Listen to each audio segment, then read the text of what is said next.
Hello and welcome back to G Fun Facts Online, the show that unpacks the science behind our world. Have you ever walked into a building and immediately felt at ease? Or felt a wave of stress just by standing on a crowded, noisy street? It's not just a random feeling. There's a fascinating science that explains this, and it's called environmental psychology. Today, we're exploring how our physical surroundings, from our cities to our offices, are constantly shaping our thoughts, feelings, and actions. At its core, environmental psychology is built on a simple idea. The relationship between you and your environment is a two-way street. Your surroundings influence you, and in turn, your actions impact your surroundings. It's a field that asks big questions like, how can we design cities that make us happier? And what truly motivates us to recycle or conserve energy?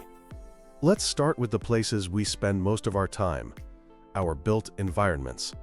Architects and urban planners are now using psychology to design spaces that feel better for humans. They think about things like human scale, making sure buildings don't feel overwhelmingly massive and alienating. They design public squares and pedestrian-friendly streets to encourage us to connect with our neighbors. A fantastic real-world example is the High Line in New York City. They took a defunct, elevated railway and transformed it into a stunning public park, a green oasis floating above the bustling streets. It's a space designed for restoration and social interaction. Another is the Vauban district in Germany, a neighborhood planned from the ground up to prioritize walkability and green spaces, massively boosting the quality of life for its residents. This thinking extends right into our workplaces and schools. Research has found that simple things like having natural light, access to a green view, or even just a few plants on your desk can significantly increase job satisfaction, reduce stress, and boost creativity. This concept is known as biophilic design, the idea of weaving nature into our built environments. Our brains, it turns out, have an innate tendency to seek connections with nature. This love for the natural world is called biophilia, and it's a cornerstone of environmental psychology.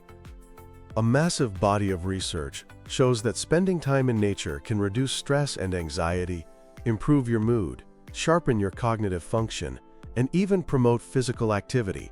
It's why parks, community gardens, and green spaces are not just luxuries. They are essential restorative environments that help us recover from mental fatigue.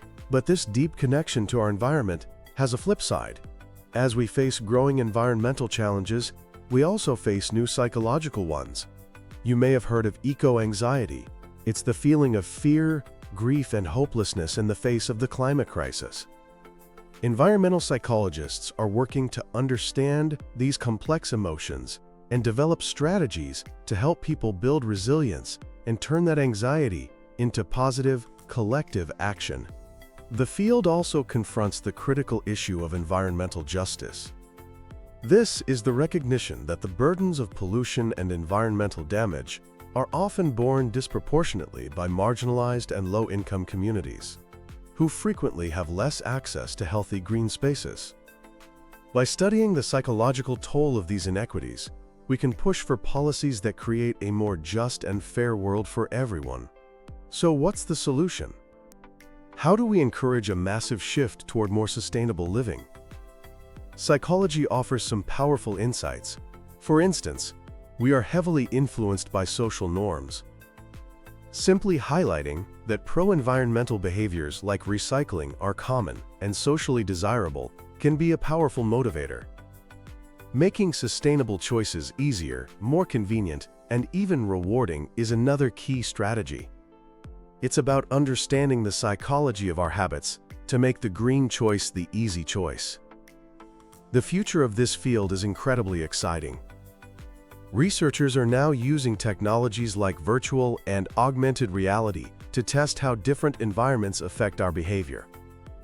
They can simulate a new office layout or a city park in VR to see how it makes people feel before a single dollar is spent on construction. In the end, environmental psychology is more than just an academic field. It's a vital tool for creating a healthier, more sustainable, and more fulfilling future. By understanding the deep, intricate connections between our minds and our environments, we can design spaces that not only meet our physical needs, but also nourish our psychological well-being and inspire us to become better stewards of our planet. That's all for today on G Fun Facts Online. Thanks for listening, and we'll see you next time.